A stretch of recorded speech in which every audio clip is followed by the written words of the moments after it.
Hello everyone and welcome. Today I'm going to talk about reading the classics and should you read the classics? Why should you read the classics?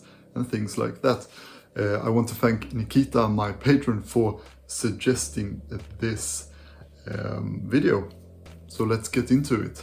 And when I'm talking about classics today, I'm mainly meaning the Western literary canon, although I'm using classics in a pretty broad sense of the word, just to include a bit of the modern works as well, from the 20th century at least.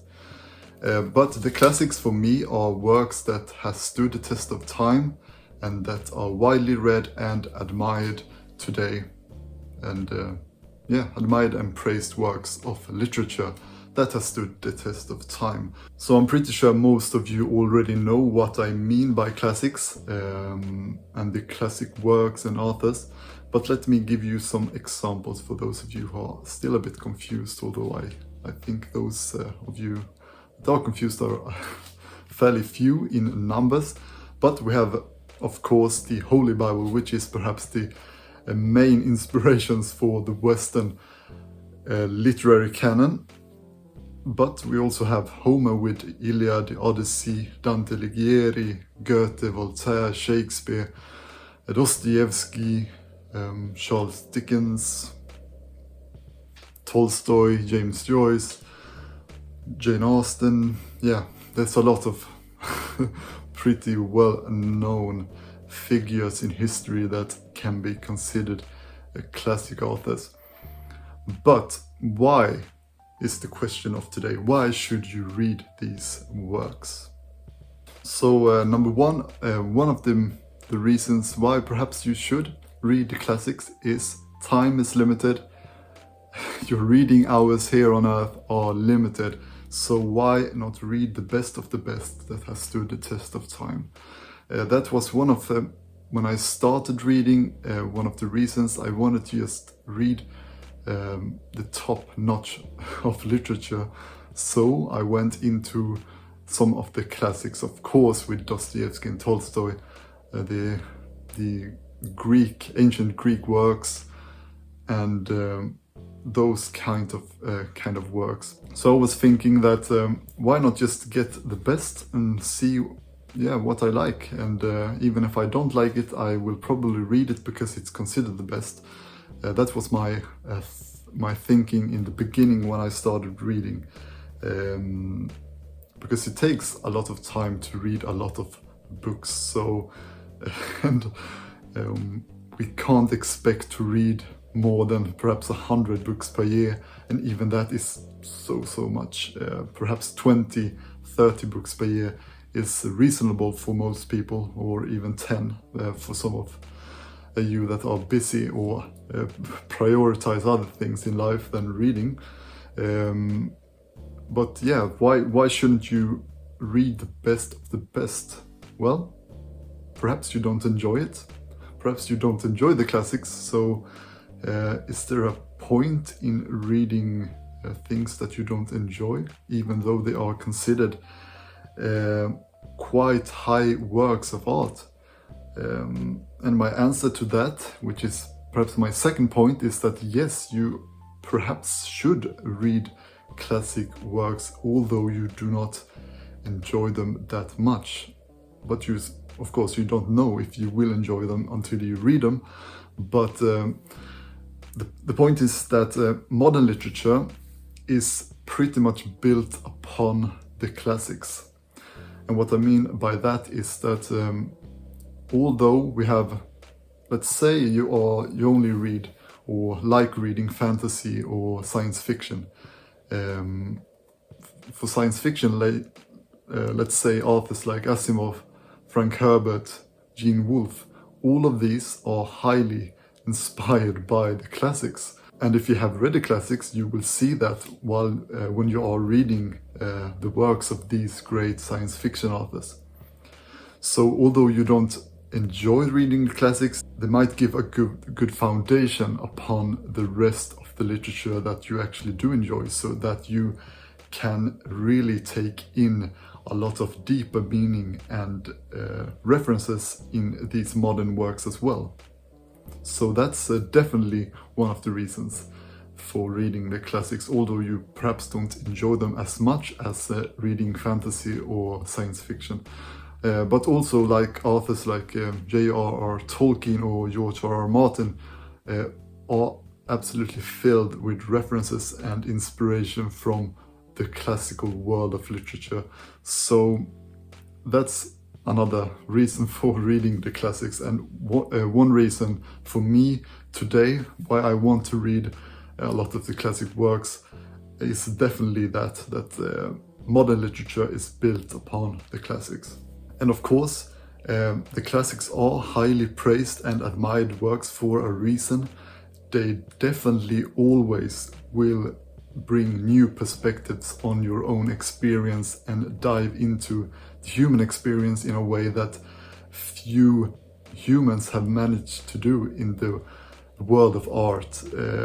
So if you want to understand the human experience as good as possible and in a way that makes you appreciate human life and the different experiences that we all have, then reading the classics might be perfect for just that. And then of course we have perhaps this most simple reason for reading the classics. They are just really enjoyable. So if you enjoy reading, you are certainly going to enjoy a lot of the works that are considered classics. Although you have been taught in school that the classics are dry and boring, when you are forced to read them as a teenager, I can promise you that if you start reading some of the classic works today, they will definitely capture you in a way that they didn't do when you were younger. So please go back and explore some of those classics that you read in your youth, and I'm sure you will get new perspectives while reading them, and that you will enjoy the experience this time around. So let's say you have decided to start reading the classics. Where are some good starting points in terms of publishers and collections when you want to start reading the classics?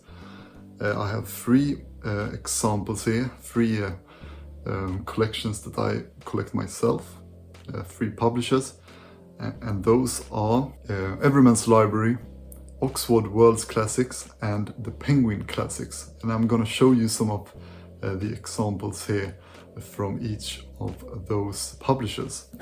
So we can start off with Penguin Classics.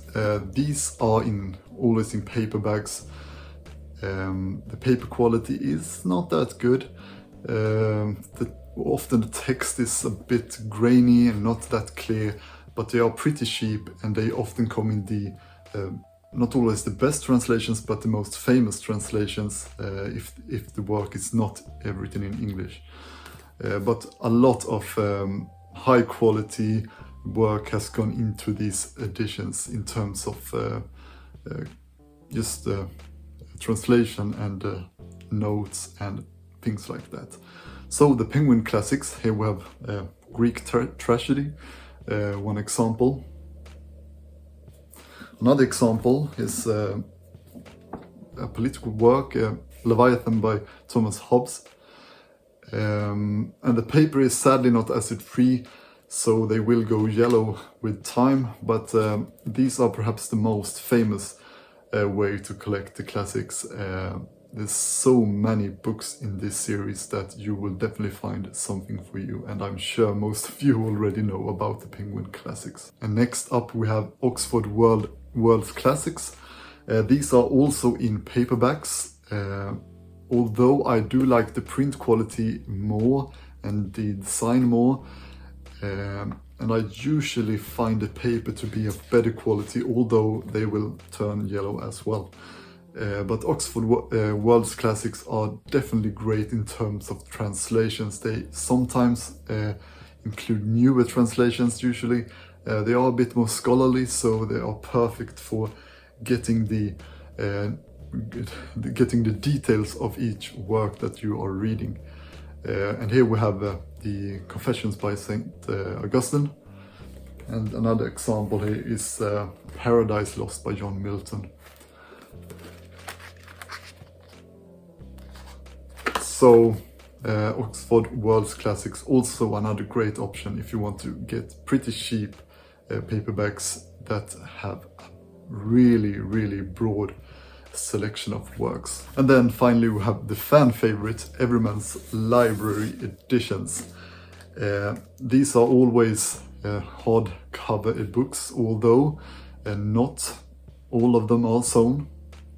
Most of them are sewn, but if you are unlucky, you perhaps will get a glued binding in these books. But overall, they are excellent in terms of quality of paper. It's acid-free paper, so it will not go yellow. But the drawback, although the quality of the book itself is good, the translations often are a bit lackluster. They are often very old translations. Not always, but usually when it comes to Everyman's Library. So if you want to collect Everyman's Library, I would suggest perhaps collecting works that are written in English as the original language, although you can find, of course, good translation as well.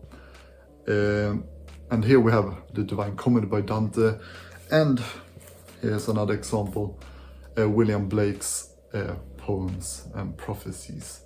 So those three are my suggestions if you want to start collecting the classics.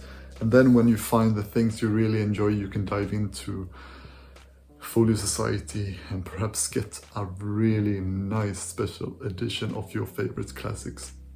But that was pretty much all I wanted to talk about. Thank you again to Nikita for suggesting this video. I hope it was interesting and enjoyable, or at least that you learned a thing or two. That's always good. So thank you all so much for watching, and thank you all for the support. I want to thank my patrons and my YouTube members for supporting me, and a special thank you to Shane Sherbert, my bibliophile tier member here on YouTube. That was all the best, and thank you so much for watching. See ya.